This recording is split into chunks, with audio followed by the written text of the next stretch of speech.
कुरुक्षेत्र का विशाल मैदान, जहां धरती कांप रही थी और आकाश युद्ध की घोषणा कर रहा था।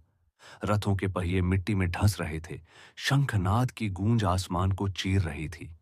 वहीं खड़ा था अर्जुन, गांडीव हाथ में, पर मन में संशय का बोझ। उसके सामने अपने ही गुरु, अपने ही बंधु बांधव खड़े थे। वह सोच में डूबा, क्या मैं अपने ही लोगों के विरुद्ध युद्ध कर सकता हूं? क्या यह धर्म है या अधर्म? उस क्षण श्री कृष्ण मुस्कुराए। वह जानते थे कि यह युद्ध केवल अर्जुन का नहीं, बल्कि हर मनुष्य के भीतर चलने वाला संघर्ष है। जीवन का युद्ध, सही और गलत के बीच, कर्तव्य और भावनाओं के बीच, कर्म और परिणाम के बीच। कृष्ण बोले, अर्जुन, तू जो देख रहा है वह केवल शरीर है। आत्मा न जन्म लेती है, न मरती है।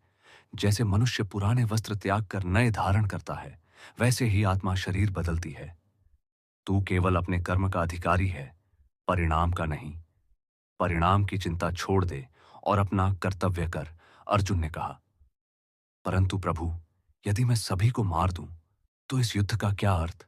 कृष्ण ने उत्तर दिया, यह शरीर मिट जाएगा, पर आत्मा अमर है।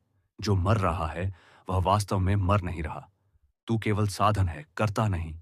तू अपने अहंकार को, जब जब धर्म की हानि होती है और अधर्म, मैं सज्जनों की रक्षा के लिए, दुष्टों के विनाश के लिए और धर्म की पुनः स्थापना के लिए। अर्जुन का मन शांत हुआ। उसे समझ आ गया कि जीवन का सच्चा धर्म क्या है।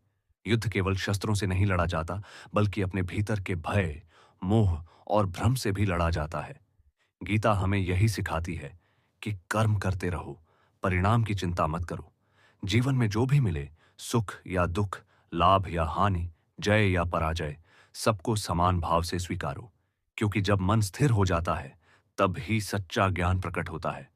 कृष्ण ने कहा, जिस मनुष्य का मन शांत है, जिसकी बुद्धि स्थिर है, वह ही सच्चा योगी है। वह सुख में भी स्थिर रहता है और दुख में भी अडिग।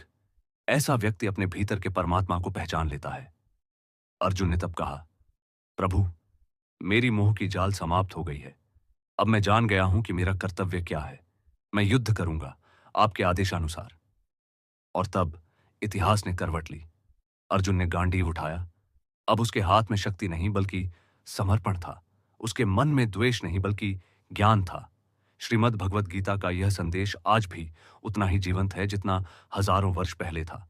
जब भी हम अपने जीवन में उलझन, भय या निराशा में पड़ते हैं, याद रखना, गीता कहती है, जो हुआ अच्छा हुआ, जो हो रहा है अच्छा हो रहा है, जो होगा वह भी अच्छा ही होगा। कृष्ण का संदेश कालातीत है। वह हमें याद दिलाते हैं कि जीवन का उद्देश्य केवल जीना नहीं, बल्कि जागना है।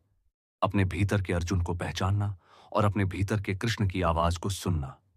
गीता कहती है, अपने धर्म पर अडिग रहो, चाहे वह छोटा ही क्यों ना हो। दूसरे के धर्म को अपनाने से बेहतर है अपने कर्तव्य में मरना, क्योंकि दूसरे का धर्म भय देता है। कभी यदि जीवन में अंधेरा लगे, यदि राह खो जाए, तो गीता का यह अमृत वचन याद रखना, यदा यदा हि धर्मस्य ग्लानिर्भवति भारत। तब मैं आता हूं, और शायद तब तुम समझोगे कि कृष्ण बाहर नहीं, भीतर हैं। वे हमारे मन के मौन में छिपे हैं, हमारे संदेह के पार।